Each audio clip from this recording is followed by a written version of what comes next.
आपको पिछली वीडियो में बताया था कि बिना सोचे समझे आप मशीन ना खरीदे। आज मैं आपको वो तरीका बताऊंगा, आप बिना 50,000 की मशीन लगाए आप दोना पत्तल का बिजनेस शुरू कर सकते हैं। इसे कहते हैं ट्रेंडिंग और ब्रांडिंग का सही तरीका। अगर आप रिस्क नहीं लेना चाहते, सीधा बिजनेस स्टार्ट करना चाहते तो इस वीडियो को लास्ट तक जरूर देखिएगा। पहले आपको अपने शहर की बड़ी फैक्ट्री में जाना है जहाँ पे दोना पत्तल बनता है। वहां जाके आपको कांटेक्ट करना है कि आपको कितने रुपए मिलेगा, तो वहां माल बना बनाया मिले और आप वहां होलसेल रेट पे खरीद सके। सबसे पहले आप अपने शहर की सबसे बड़ी फैक्ट्री में जाइए जहाँ दोना पत्तल बनता है, और वहां आपको बनाना नहीं है बल्कि वहां पे माल आपको खरीदना है और वहां पे होलसेल रेट पे आपको खरीदना है। वहां पे रेट पे आपने वहां से खरीद लिया तो मान लीजिए आपको वहां पे आपको दोना 40 पैसे का पड़ा, तो आप आराम से 60 पैसे का इसे दे सकते हैं। ना आपको बनाने का झंझट, ना पैक करने का झंझट, सिर्फ आप वहां से खरीदे और बेचिए। तो ये फायदा है, ना आपको किसी लेबर की जरूरत पड़ेगी, ना आपकी जरूरत पड़ेगी इसमें, ना इसमें मशीन की जरूरत पड़ेगी। इसमें बस लाओ और इसको बेचो सीधा। कोई भी टेंशन नहीं होगी कि मशीन मेरी खराब हो गई, चाहे लेबर नहीं आया, चाहे किसी को आपने रख रखा है, मतलब किसी चीज की टेंशन नहीं होगी। लाइट आए चाहे जाए, कोई चीज की प्रॉब्लम नहीं होगी। बस आपको वहां से खरीदना है और बेचना है सीधा। सबसे बड़ी बात, आपसे कोई कट्टा लेता है तो कट्टा बेचिए, और खुला लेता है तो खुला भी बेचिए। खुला इसलिए बेचिए कि खुले में ज्यादा कमाई होती है, और जो आपसे कट्टा लेगा वो आपको कम पैसे देगा, और जो आपसे खुला लेगा वो आपको ज्यादा पैसे देगा। जैसे किसी घर में फंक्शन हो गया, कुछ भी होगा तो वो खुला ही ले जाएगा। छोटा मोटा फंक्शन हो गया और वो कट्टा भी ले जाएगा तो भी आपको सही पैसे देगा, लेकिन खुले में ज्यादा कमाई है। आप जिसको भी दीजिए, धीरे धीरे आप उसको भी बताइए कि आपको भी इधर कोई हो तो उसको भी मेरी दुकान पे भेज दीजिए, ये रहा मेरा नंबर। तो इससे भी आपके कॉन्टेक्ट बढ़ेंगे, धीरे धीरे लोगों को पता चलेगा, और को बताएगा। फिर आप भी अगर खुले रेट में बेचोगे तो वो भी किसी और को बताएगा, तो धीरे धीरे आपका दुकान थोड़ी चलेगी। और अगर आप सीधा जगह जगह जाके कांटेक्ट करोगे तो और बेहतर है, तो आपके कांटेक्ट और ज्यादा बढ़ेंगे। अब सवाल आता है कि चलो ग्राहक तो आ ही रहे हैं, अब आप चाहते तो मेरा बिजनेस और तेजी से चले, तो माल खरीदेंगे कैसे, बेचेंगे कैसे, उसका भी मैं आपको तरीका बताता हूँ। घर के आसपास या 2 किलोमीटर या 3 किलोमीटर जितने भी चाट वाले हैं, गोलगप्पे वाले हैं, समोसे वाले हैं, आप पहले क्या कीजिए, वहां से गोलगप्पे खाइए, 2-4 दिन खाइए, समोसे लीजिए।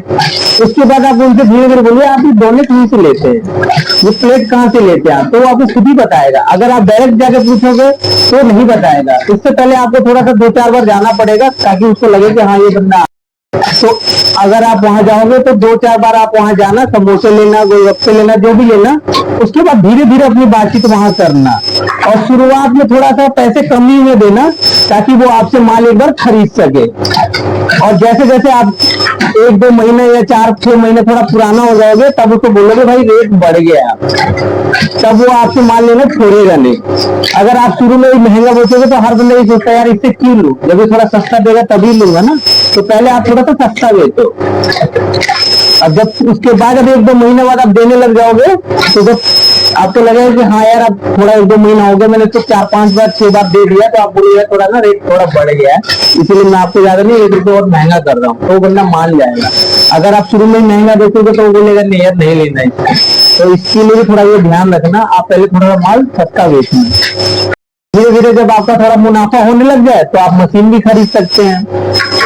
अगर आपको लगे कि हाँ मैं अब सही कमा रहा हूँ, अगर मैं इससे ज्यादा भी कमा सकता हूँ, खरीद सकते थे, और फिर आपका बिजनेस थोड़ा जो 1 गुना चलता था वो 4 गुना तक चलेगा फिर।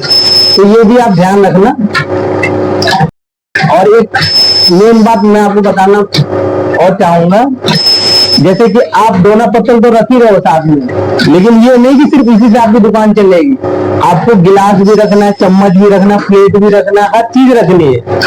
ताकि इससे क्या होता है कि अगर किसी घर में कोई पार्टी हो तो चलो वो डोने लेने तो आएगा नहीं, ये चम्मच लेने भी आएगा, गिलास भी लेने आएगा, हर चीज लेने आएगा। तो इससे क्या होता है कि थोड़ा ज्यादा प्रॉफिट होता है। तो आपको इन चीजों का भी ध्यान रखना है। आपको सारी चीजें मार्केट से उठानी पड़ेगी धीरे धीरे, ताकि आपसे लोग अगर ये खरीदे तो साथ में वो भी खरीद ले।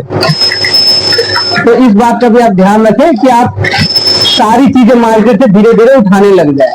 अब जैसे आपको गोलगप्पे वालों को बेचना है तो वो तो खैर आपके दोने ही ले जाएगा, समोसा वो प्लेट ले जाएगा। लेकिन अगर आपके एरिया में कोई फंक्शन हो रहा, कोई पार्टी हो रही हो, तो वो बंदा क्या करेगा यार, दोने उठाएगा, सोचेगा चलो प्लेट भी उठा लेता हूँ, चम्मच भी ऐसे ले लेता हूँ, गिलास भी ले लेता हूँ, तो वो भी आपसे सारा सामान खरीदेगा। तो इस बात का भी ध्यान रखें कि धीरे धीरे सारा सामान उठाने लग जाए। तो बिजनेस शुरू करने के लिए मशीन नहीं, सोच जरूरी है। मार्केट से पैसा कमाना है, फिर जाके मशीन खरीदना है। ये नहीं कि पहली मशीन खरीदना है, पहले मार्केट में आपको पहुंचना है, धीरे धीरे मार्केट को देखना है कि क्या मैं मशीन लगा सकता हूँ। और ये कोई सड़ने और गलने वाला नहीं है कि आप रख दोगे तो सड़ जाएगा यार, गल जाएगा, नहीं बिका, ऐसा कोई वो नहीं है। ये धीरे धीरे आपका बिक जाएगा और ये आराम से बिकेगा। ये कोई सड़ता गलता नहीं है। सबसे बड़ी बात इसमें यही है कि सड़ता गलता कुछ नहीं है, ये सब बिकता है। ये तो पहले मार्केट में पैसा कमाना है, उसके बाद मशीन खरीदना है। वीडियो पसंद आया तो वीडियो को लाइक जरूर करें। कमेंट में बताइए कि आप कौन से शहर में आप ये बिजनेस शुरू करना चाहते हैं। क्या करना ना भूलें। मिलते हैं अगले वीडियो में। धन्यवाद।